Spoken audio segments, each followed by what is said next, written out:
नमस्कार. आता मॅडम माझ्या छातीत दुखतंय, दम लागतोय मला चालताना, लेफ्ट साईडला मला सारखं जडपणा येतोय किंवा मधोमध एकदम टोचल्यासारख्या वेदना होतात.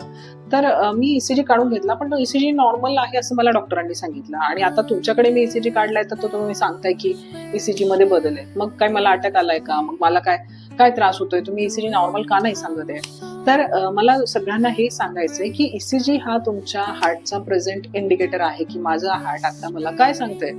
तर ईसीजी हा नॉर्मल असणं ही चांगलीच गोष्ट आहे, पण ईसीजी नॉर्मल नसेल म्हणजे काय की बाबा तुम्हाला अटॅकच आलाय असं नसतं ना.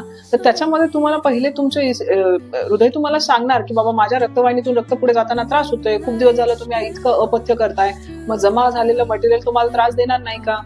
तर ह्या आतून रक्तवाहिनीची साईज जेव्हा हळूहळू कमी व्हायला लागते किंवा काही पेशंटला दुसरे अजूनही काही त्रास असतात हृदयाचे, तर त्याचे बदल ईसीजी मध्ये दिसत असतात. प्लस काही जणांना कसं असतं की मागे त्यांना काहीतरी एकदम घाम येऊन गेलेला असतो किंवा एकदम दम लागलेला असतो त्याचे, आणि जर तो माइल्ड अटॅक असेल तर त्याच्याही खुणा ईसीजी मध्ये दिसत असतात.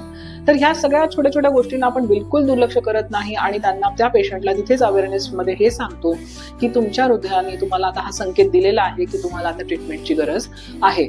तर माधवबागच्या संपूर्ण हृदय शुद्धीकरणाच्या ट्रीटमेंटमध्ये हे सगळ्या गोष्टी क्लिअर होतात आणि येणारा संभाव्य हार्ट अटॅक तुम्हाला कधीच तुमच्या वाट्याला येणार नाही.